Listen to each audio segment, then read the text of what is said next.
Well, welcome back True to Horsemanship. I got another camera, but I got to get my computer set up so I can use it. Which I think y'all be happy because the sound's a little better. I want to get into it a little bit today. This here horse you saw a while back, he's real high-headed. Part of his conformation, he's just naturally going to be a little bit high-headed. And there's, this is going to be a two-parter. Well, not a two-part, but I'm going to show you a couple of things and explain a couple of things. First thing I'm going to do, rig him up. I use bungee cords on a horse like this.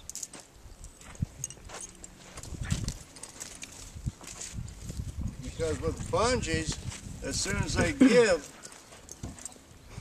a little bit, bungee's going to give a little bit. You get that release. Even though it's a small one, if they just give a little bit, you still got that release. Because that release is important. These are 30-inch ones. I got knots tied up in different spots. And I got alligator clips hooked up to it.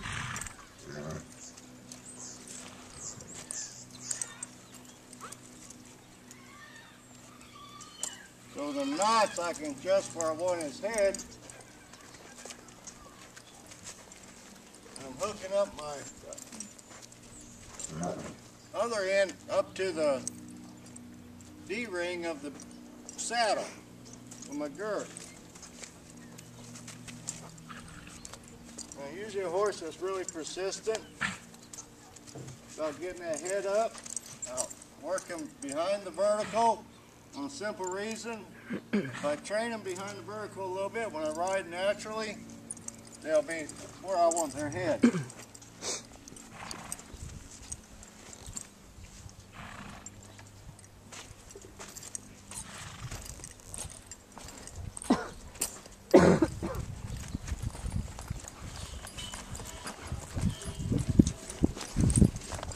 Like I said, he's a little bit behind the vertical right now.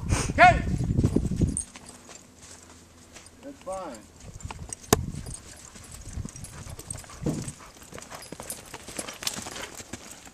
Now with him, he's still, once I take the bungees off him, ride him with a snaffle, he's still got a tendency to bring that head up. But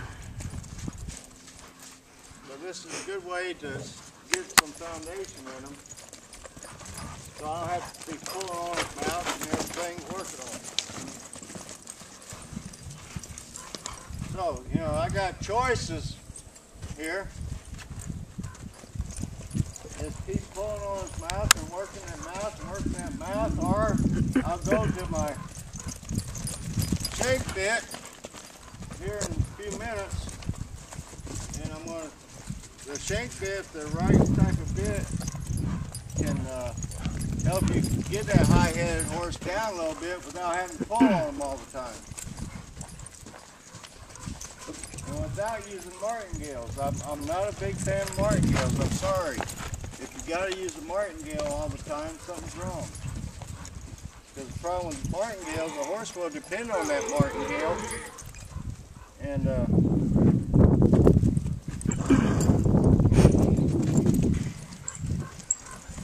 moving him around a little bit while I'm running my mouth. Horse get to depend on that martingale, and the Lord help you if that martingale breaks, you've still got a high-headed horse. So I got to train, I like to train my horses where they'll naturally carry themselves. And here I'm going to take the bungees off him in a second.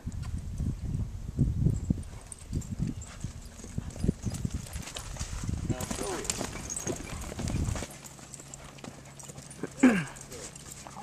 Right there, he's more on a natural carry. He's on the vertical.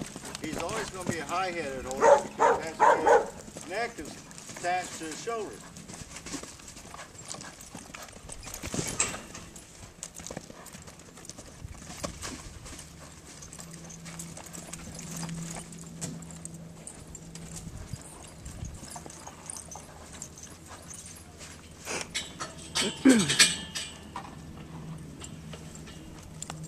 So it's up to me through pressure and release to tell them, no, I want that head down.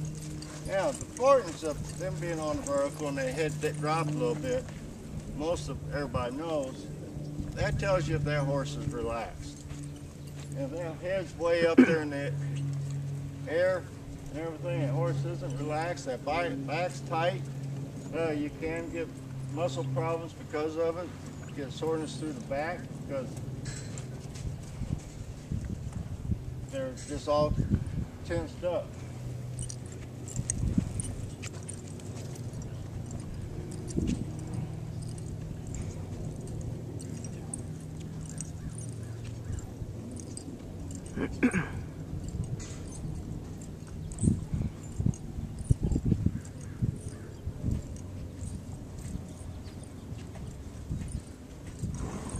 Now you notice right there, of course I lost him. I approached him, but I made him make that first move to me. Let's pick it back up. I want to control this horse's feet pretty much all times. I'm not a controlling type person, but when I'm dealing with horses, I am. That's like, we was up north one time, somebody jumped on Nicky for sending a horse through, not sending a horse through a gate. And I want to be able to send my horses through a gate. But when I know the horses are safe, it's just like a dog. I want to go through that gate first. I want this horse to follow me. I don't want that horse going first. And a lot of horses, it don't matter, but some horses, you let them go first, and their little pea brains, they think they're the leader. So if I get these horses going quietly through that gate and follow me everywhere, that means that horse knows that I'm its leader. Now I'm using a, actually looks longer, but it's only a 6-inch shank bit. It's one y'all see me in the past. I ride my horses in it all the time because I like it. They really get a soft horse on it where I don't have to touch their mouth. And that's what I'm after. You know, these snaffle bits are great for schooling, but I'll be quite honest, of course it's not politically correct, to really get a soft horse like us Western riders really like, where we don't have to hang on them. The shank bit, if you use it correct, yeah, this boy likes being in my back pocket a little bit too much. Anyway, shank bit can help that finishing touch.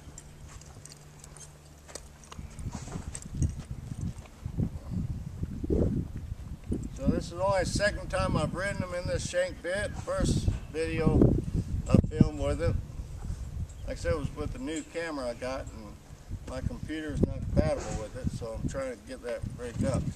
But even this is only the second time in this shank bit, so I'm not going to just get in there and jerk on it. I'm going to let them know what it's about, one step at a time, and try to be fair to them.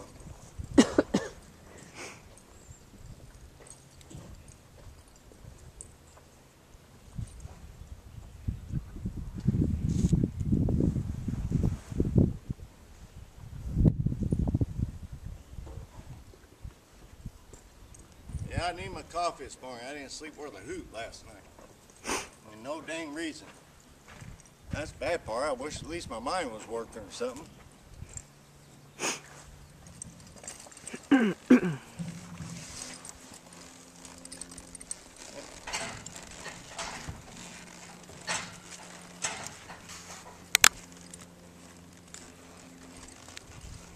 He's a forward-moving horse, so he wants to get at it. So I'm gonna make him sit here for a minute.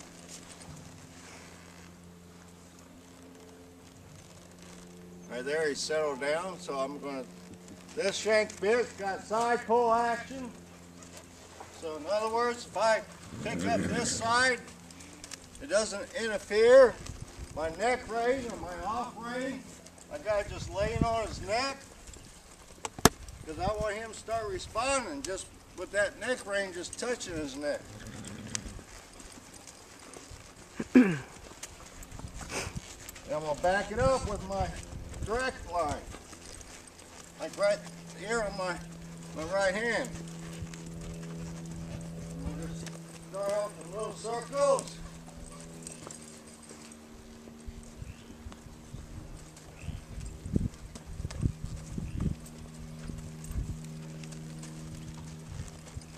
that head up, and we'll play with his mouth. Get that nose back down.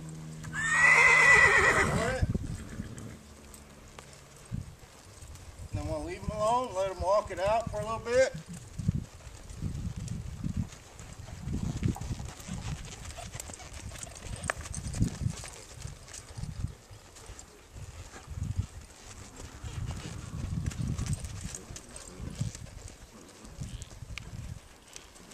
Right there, he tried to root on that bit. That's his problem, ain't mine. If he puts that head where I want it, that shank's not going to come into play. I want to ride him, try to ride him on loose rein, if I can.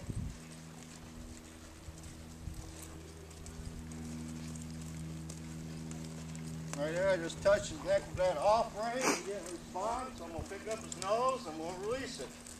Keep that off rein on his neck. Keep him bit. I'm just using my direct line as a backup. Right there, he responded to that off rein, my neck rein, so I left him alone.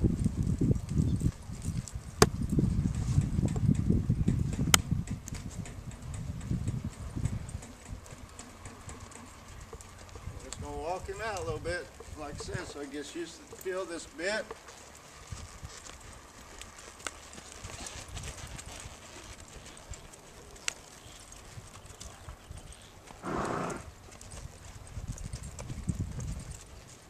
You know, shank bits, spurs, whips, they're all tools, and if you use them correctly, there's nothing wrong with them.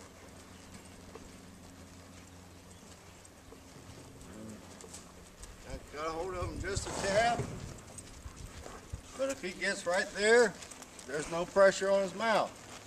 He's going to have to be responsible for his actions at some point.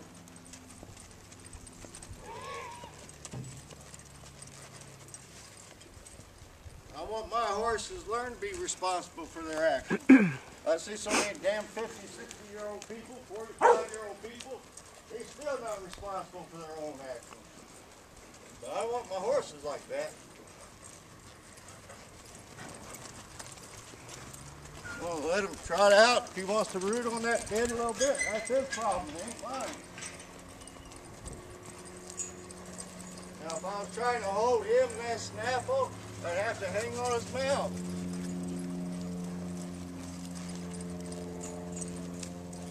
If the shank bit, I'll just get in there and let him hit it, and he'll come back. Play with my inside rein a little bit. Drop that head, and I leave him alone. If he gets it up, I'll play with that inside rein a little bit. Most people say, well, you know, my outside rein would be the one I want to set that head with. Well, that's correct. But I'm big on my horses going straight on the circle. If I start using my outside rein, he might get a tendency to bend that nose out to the outside, and I don't want that. I want that nose to the inside of the circle all the time.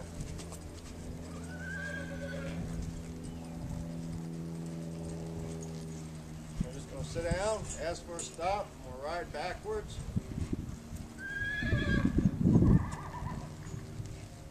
You know, the way I ride backwards is I put a little pressure on my soles of my feet, push against my stirrups, and I push on the back of the cantle with my little butt. Because that's what that's doing, that's helping them get that front end off the ground and setting that hind end. Somebody asked me the other day where their instructor told them about roll the pelvis forward and everything else. Well, the problem with that, you're putting weight on the front end, which is not freeing up the front end. You want that hind end to get under them. You don't want them backing off that front because that makes them heavy on the front end. I want them light on that front end. I want them working off this hind end. I just put a little pressure against everything. Everything's nice and smooth. This head is a little bit higher than I want. I'm just going to move that hip over a little bit.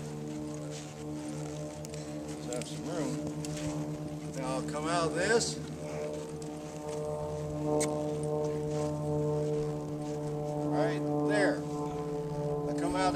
back when that head's down where I want it. Release the pressure and everything when he does the right thing, not when he does the wrong thing. And knowing when to release is important.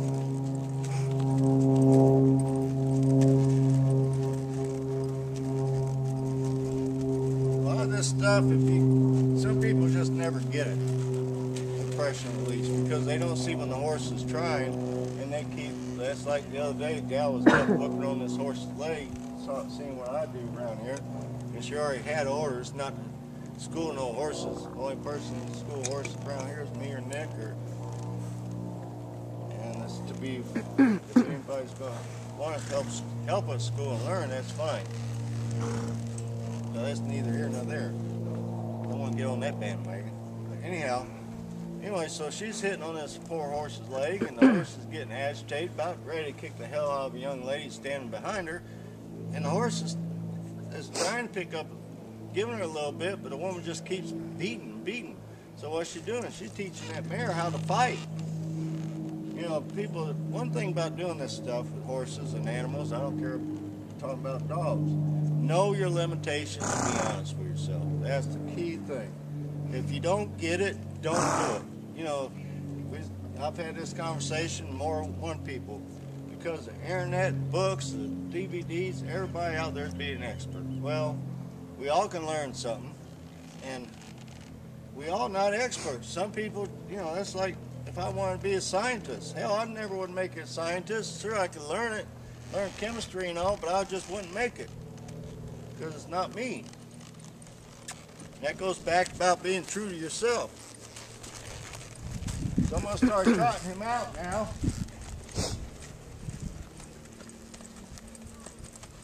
Give a little squeeze with my knees, not my calf.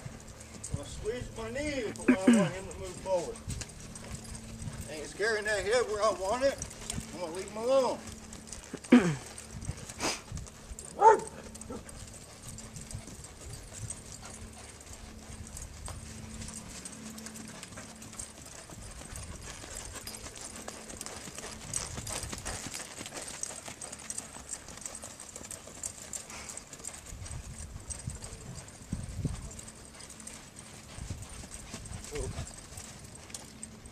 Right there, I asked for a stop. That head went up. That's his problem, ain't mine.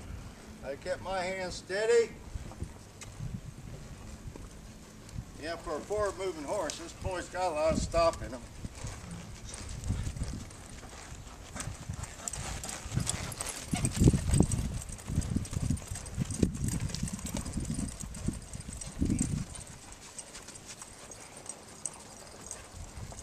Move that, pick that head up, and we'll just give him a line, and he drops it down. Get that head up, yeah, pick up the rein, and I get his head. Before I stop, I try to get that head where I want it, before I stop. Yeah, like I said, shank bit, if you use it correctly, is a nice little bit. To get that finishing touch on a horse. Especially with a horse like him, who's naturally high-headed and a little bit spooky. I can get that head down, get him relaxed a little bit. Without having to pull on him all the time.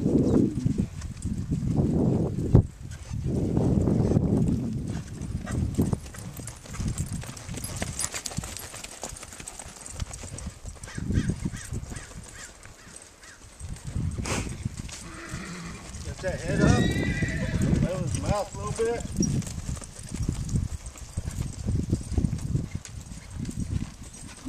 Gets it down where I want it, we'll leave him alone.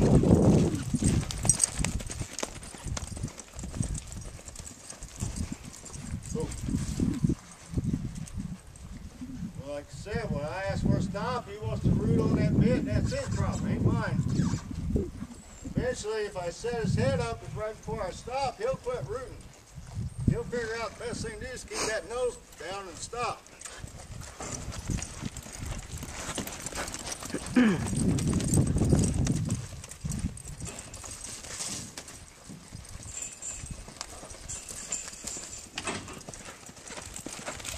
Get that head down. I want it. Right there. Of course, right there, right before I started asking for a stop, he got it up in the air. You know, the only thing I can do is try to get the point across.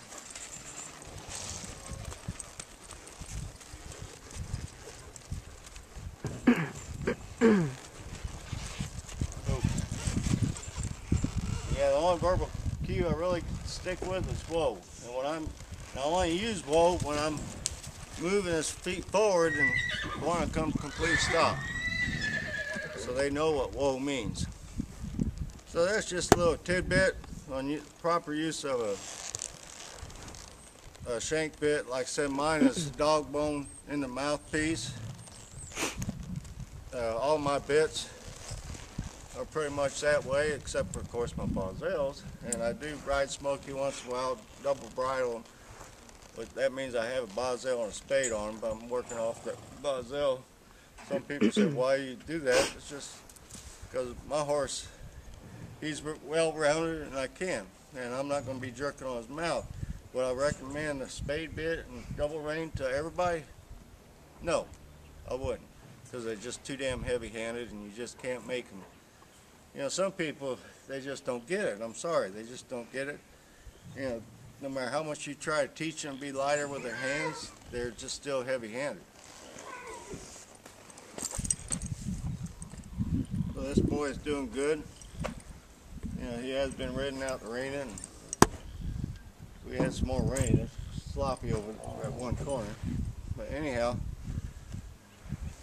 yeah, I've got to take my earpiece out. Dang.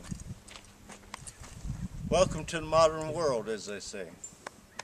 So, you know, I hope you enjoy, and I've really been getting some, like I said before, some nice emails and everything, comments. Thank you. It doesn't go unnoticed, so don't think it does. I can't get all the comments, but I get to the ones I can. So with that said, as I always say, be true to the horse, and they'll be true to you. First and foremost, be true to yourself. I'm not going to preach on that today because y'all have heard me enough on that. And to my kids and a certain person out there, and God bless and take care, and everybody stay safe.